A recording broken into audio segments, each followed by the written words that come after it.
Olá, bem-vindos! Hoje a gente vai mergulhar a fundo num momento que, olha, pode ser um verdadeiro divisor de águas para o futuro da energia aqui no Brasil.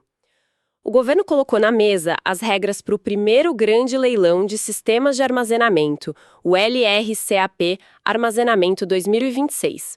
E a nossa missão aqui foi analisar o que aconteceu nos bastidores. Nós lemos dezenas de documentos, as contribuições enviadas pelas maiores empresas e associações do setor elétrico para a consulta pública do Ministério de Minas e Energia. E o que a gente encontrou foi um verdadeiro campo de batalha de ideias, sabe? Onde cada vírgula das regras está sendo disputada. O contexto é crucial.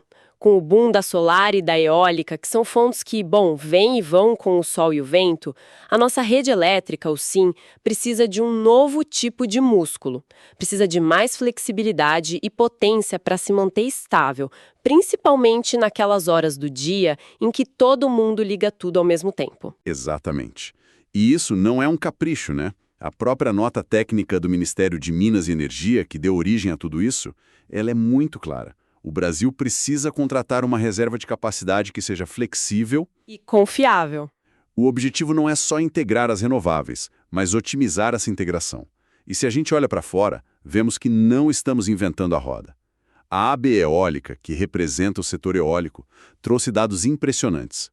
Mercados como a Califórnia e o Texas, por exemplo, juntos eles já têm cerca de 30 gigawatts em baterias operando. 30 gigawatts, isso é quase 2 Itaipus. Exatamente. E o que eles fazem com isso? Usam essa energia guardada para substituir usinas a gás nos horários de pico e também para absorver o excesso de energia solar durante o dia, evitando o desperdício. Tito, uma mudança de paradigma mesmo. Ok, então a necessidade é clara, o potencial é enorme, mas, como sempre, o diabo mora nos detalhes. Vamos começar pelo primeiro grande campo de batalha, o tempo. O governo propôs contratos de 10 anos. À primeira vista, parece um bom tempo, mas o mercado não parece ter gostado muito, certo? Definitivamente não. 10 anos, para um investimento dessa magnitude, é considerado um prazo muito curto. Pela grande maioria, nomes de peso como a AB Eólica, a Atlas Energia, a Petrobras, até o escritório Leven Salomão. Todos foram unânimes em dizer que é insuficiente. E o fascinante aqui é que a AB Eólica não ficou só na opinião. Ela fez as contas. Apresentaram uma simulação mostrando que, se o prazo do contrato fosse para 15 anos, a receita fixa que o investidor precisa para o projeto, ela poderia cair entre 16% e 19%. Isso é enorme. A gente está falando de um custo quase 20% menor para o consumidor final, só por estender o prazo do contrato. Exatamente, porque a conta do investidor é simples. O custo de um sistema de baterias hoje é altíssimo. A lógica é que prazos mais longos, tipo entre 15 e 20 anos, se alinham muito melhor com a vida útil dos equipamentos, que é de uns 15 anos para mais, sabe? Isso permite que o investidor dilua, que ele amortize esse investimento inicial ao longo de mais tempo, o que exige uma parcela anual menor de receita. Com 10 anos, a conta fica muito apertada. Faz todo sentido. Mas aí surge uma contrapartida, não? Se a gente fecha um contrato de 15, 20 anos, não corremos o risco de ficar amarrados a uma tecnologia que pode se tornar obsoleta ou muito mais barata em 7, 8 anos? A tecnologia de baterias está evoluindo numa velocidade alucinante. Essa é a grande questão, e é o risco que o governo provavelmente está tentando mitigar com um prazo menor. Existe um equilíbrio bem delicado entre dar segurança para o investidor de hoje e manter a flexibilidade para incorporar as tecnologias de amanhã. No entanto, o argumento do mercado é que o risco tecnológico já está na conta do investidor. Se a bateria dele degradar mais rápido que o previsto, o problema é dele. O que eles precisam é de um horizonte de tempo que torne o financiamento do projeto possível. Sem isso, ou os projetos não saem do papel, ou saem com um preço muito mais alto para o sistema. Entendi. Então a primeira batalha é sobre o tempo, mas a segunda é ainda mais fundamental. Quem pode entrar no ringue? O leilão foi desenhado com um foco muito claro em baterias eletroquímicas, mas parece que tem gente batendo na porta querendo participar da festa. E não é gente qualquer. A proposta do governo de fato restringe a competição às baterias. Mas isso provocou uma reação fortíssima da ABRAGE, a Associação Brasileira de Geradoras de Energia Elétrica. Eles defendem com unhas e dentes a inclusão das usinas hidrelétricas reversíveis, as UEHRs. E os argumentos deles são muito poderosos. Primeiro, as UHRs não são uma tecnologia de nicho. Elas representam mais de 90% de toda a capacidade de armazenamento de energia instalada no mundo. 90%? Então, globalmente, quando se fala em armazenamento em grande escala, a gente está falando principalmente de água, não de química. Em níveis diferentes. Quando sobra energia no sistema, você usa essa energia para bombear a água do reservatório de baixo para o de cima. Quando o sistema precisa de energia, você abre a comporta, a água desce e gera eletricidade como uma hidrelétrica comum. A ABRAGE aponta que a vida útil desses ativos passa de 100 anos e que o Brasil tem um potencial mapeado de 38 gigawatts para essa tecnologia. É um potencial gigantesco. Se a tecnologia é tão dominante, duradoura e com tanto potencial aqui, por que o governo estaria focado só em baterias? Qual é a desvantagem das UARs? Deve haver alguma. Sim, existem algumas. A principal é o tempo de construção e o impacto socioambiental. Uma UHR é uma grande obra de engenharia, pode levar muitos anos para ser construída, exige licenciamento ambiental complexo como qualquer hidrelétrica. As baterias, por outro lado, são modulares, podem ser instaladas em meses. Talvez o governo esteja buscando uma solução mais rápida para um problema urgente. Mesmo assim, o escritório Levi Salomão foi duro na sua contribuição. Alertou que restringir a tecnologia dessa forma não só arrisca gerar custos mais altos por limitar a competição, como também abre a porta para uma enxurrada de questionamentos judiciais. Certo. Então, superadas as batalhas do tempo e da tecnologia, digamos que um projeto de bateria foi aprovado. A estrutura está lá, pronta para operar. A próxima pergunta é: quem aperta o botão? Quem decide quando carregar e descarregar essa bateria gigante no dia a dia? E essa é a discussão sobre o modelo de despacho. A proposta do governo é a mais simples e direta possível. Um despacho totalmente centralizado. Isso significa que o controle fica 100% nas mãos do Operador Nacional do Sistema Elétrico, o ONS. Ele decide quando a bateria carrega, quando descarrega, tudo com base nas necessidades do sistema. Isso soa eficiente do ponto de vista do sistema. Mas para o dono da bateria, não é como comprar uma Ferrari e entregar chaves para outra pessoa usar como quiser. O investidor perde todo o controle sobre a gestão do próprio ativo. Essa é exatamente a analogia que muitos agentes usaram. Empresas como a Alupar, a consultoria Aurora Energy Research, elas argumentam que esse modelo centralizado transfere todo o risco operacional para o investidor. O dono do ativo fica impedido de otimizar a operação. Por exemplo, carregar a bateria quando a energia está mais barata no mercado e vender quando está mais cara. E mais importante ainda, ele não consegue gerenciar ativamente a degradação da bateria, que é o principal fator de custo ao longo da vida do projeto. O ONS vai usar a bateria para resolver os problemas do sistema, sem se preocupar se isso vai diminuir a vida útil do equipamento mais rápido que o previsto, sabe? E essa operação tem limites, pelo menos. O ONS pode usar a bateria quantas vezes quiser. A proposta estabelece alguns limites, mas até eles são motivo de debate. O ONS sugeriu a possibilidade de até 2 ciclos completos de carga e descarga por dia, com um limite de 365 ciclos por ano. A CPFL Energia, por exemplo, achou isso um exagero e sugeriu limitar a apenas 1 ciclo por dia para preservar o equipamento. Já a Auren Energia foi mais pragmática. Ela apoia os 2 ciclos, mas com uma condição bem clara. Se o ONS precisar de mais despachos que o limite anual, o investidor tem que receber uma receita adicional para compensar o desgaste extra. É uma espécie de pagamento por hora extra da bateria. Ok, o que nos leva diretamente para a parte financeira. Porque não importa quão boa seja a tecnologia, se a matemática não fechar, ninguém vai investir. E tem um termo que apareceu em quase todas as contribuições, soando como um alarme: dupla tarificação.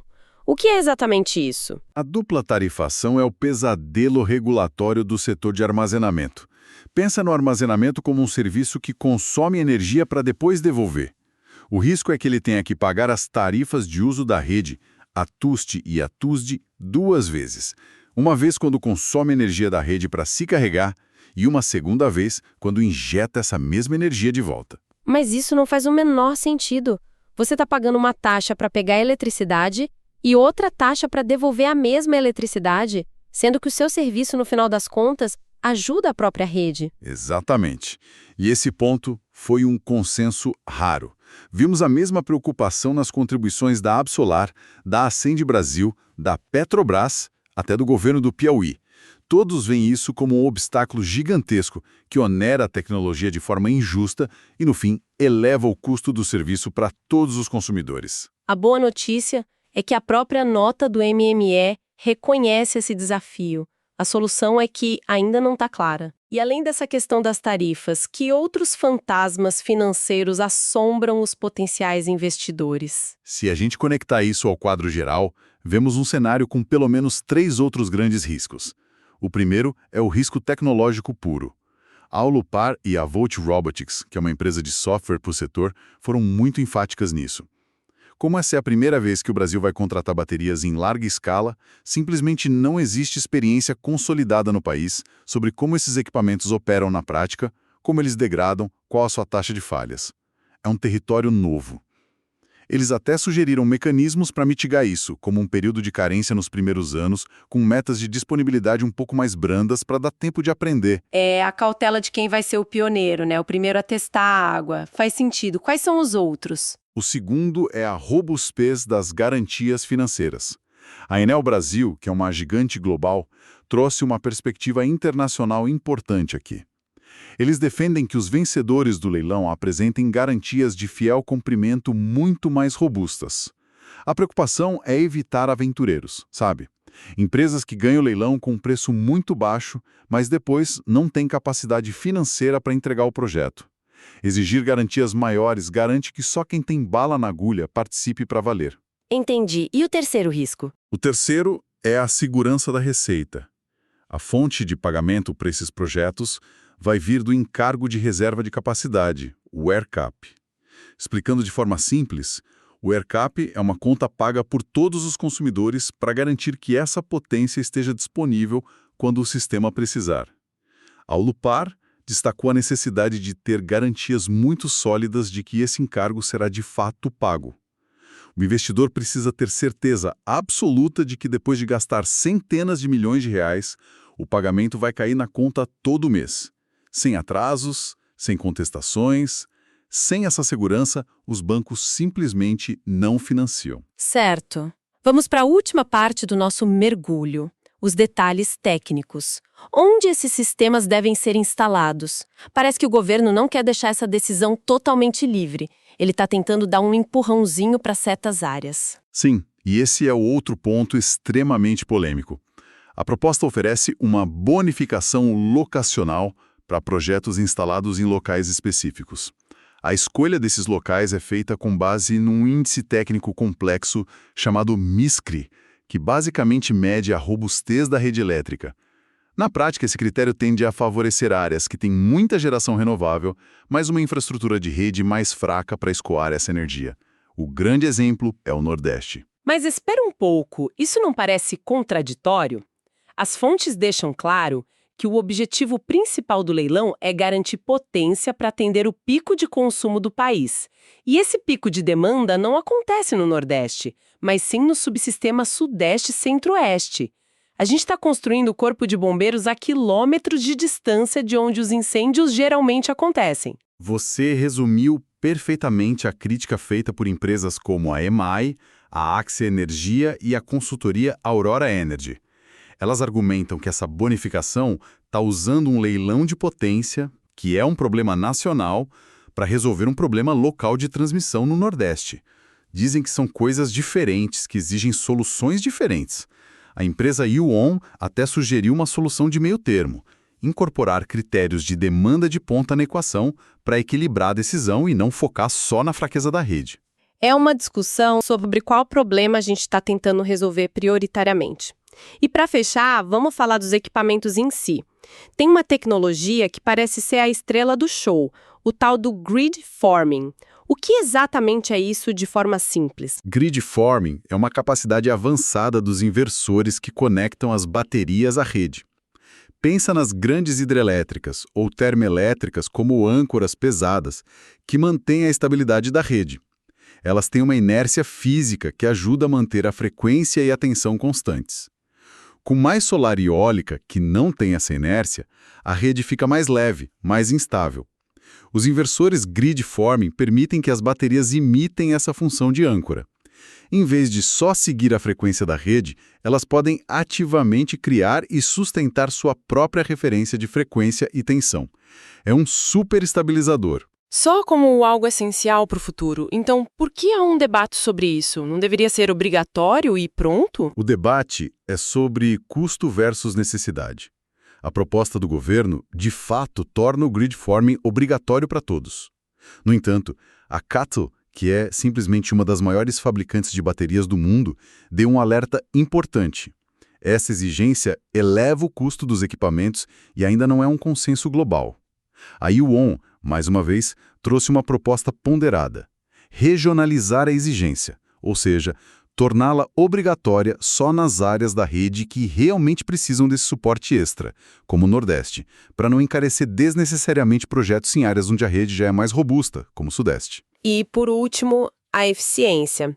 Existe uma nota de corte para o desempenho desses sistemas. Sim, a proposta exige uma eficiência de ciclo completo, ou Round Trip Efficiency, de no mínimo 85%.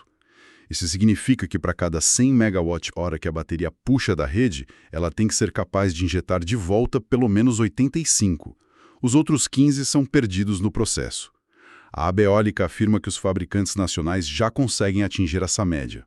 O contraponto veio da New Charge. Eles alertaram que uma coisa é atingir esse número com equipamento novo. Outra bem diferente é manter esse nível por 15 anos de contrato. Uma exigência muito rígida, segundo eles, poderia limitar a competição. Uau! É muita coisa. Depois de analisar todas essas contribuições, fica claro que o governo tem alguns nós bem grandes para desatar. Se a gente pudesse resumir os grandes campos de batalha, quais seriam? Eu diria que são 4 grandes dilemas. O primeiro, como vimos, é tempo versus risco tecnológico. Os 10 anos propostos pelo governo contra a demanda do mercado por 15 a 20 anos para viabilizar os investimentos. O segundo seria foco versus competição. Manter o leilão exclusivo para baterias, que são rápidas de instalar, ou abrir para outras tecnologias, como as hidrelétricas reversíveis, que são gigantes consolidados globalmente. Exato. O terceiro é controle versus otimização. O despacho centralizado pelo ONS, que dá segurança para o operador, contra a busca do mercado por modelos mais flexíveis, que permitem o investidor gerenciar e otimizar o seu próprio ativo. E por fim, o quarto dilema: problema local versus necessidade nacional. Usar a bonificação locacional para resolver gargalos de transmissão no Nordeste, ou focar em instalar o armazenamento onde a demanda de ponta do país realmente acontece, que é no Sudeste. Perfeito. E as decisões que serão tomadas a partir de agora são monumentais. Este leilão não é só uma licitação de alguns megawatts. Ele é um marco que vai moldar a modernização do setor elétrico brasileiro.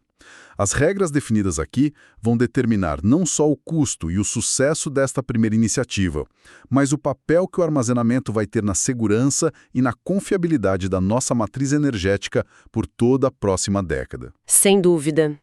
E para encerrarmos, fica uma provocação para reflexão, algo que surgiu nas entrelinhas das fontes. Todo o nosso debate aqui foi sobre baterias de escala gigantesca conectadas à rede de transmissão. Projetos de centenas de milhões de reais. No entanto, uma das contribuições da consultoria InovaReg mencionou de passagem a experiência da Austrália, que mostra o poder de agregar milhares de pequenos sistemas de baterias residenciais. É um ponto excelente e que aponta para um futuro completamente diferente. Na Austrália, eles estão criando o que se chama de usinas virtuais. Um software agrega a capacidade de milhares de baterias em casas e em comércios e oferece essa energia de forma coordenada para a rede.